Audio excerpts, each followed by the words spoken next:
all individuals, all people who come to therapy have been greatly diminished in their capacity to live and experience the fullness of life by the traumas of their childhood. This is the basic disturbance in their personality which underlies the symptoms they present. While the symptoms denote how the individual has been crippled by his upbringing, the bottom line is the loss of part of the self. This part of the self, that's an understatement. You lost your authentic self, your sense of self, your beingness, your home within self. That's mainly, you're meant to come from this living and love self. That's where your creativity and affection and tenderness and intimacy come from. If you don't have that self, then all you got is a survival Olympic system self-brain. And you're only thinking in terms of jungleism. And the main emotion is just hate and spite and greed and envy and vindictive and schadenfreude, all that dark, all that kind of anger, hostility of survival like that.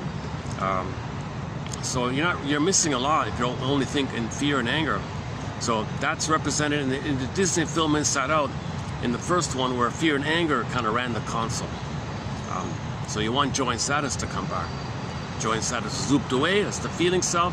Then you got the survival limbic system, amygdala place called fear and anger, the stress response. Fear and anger is the main one of the stress response. Usually the person feels stress. If Paul Hollinger were to update that, he'd have a character called distress, and then it'd go to fear, and then shame would be in there somewhere. And the final one would be the anger one, right? The SOS. So anger's the SOS. So anger would have like an SOS. Anger should wear a t-shirt saying SOS. My anger means SOS.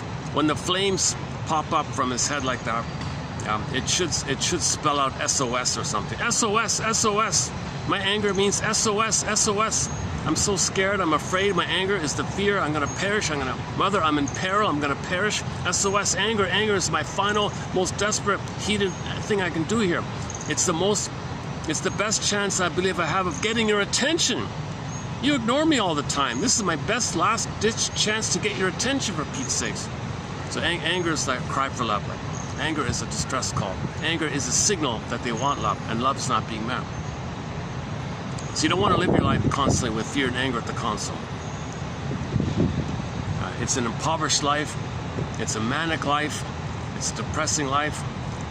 It's the gifts and the treasures of the real self, the capacity to live in love, affection and creativity.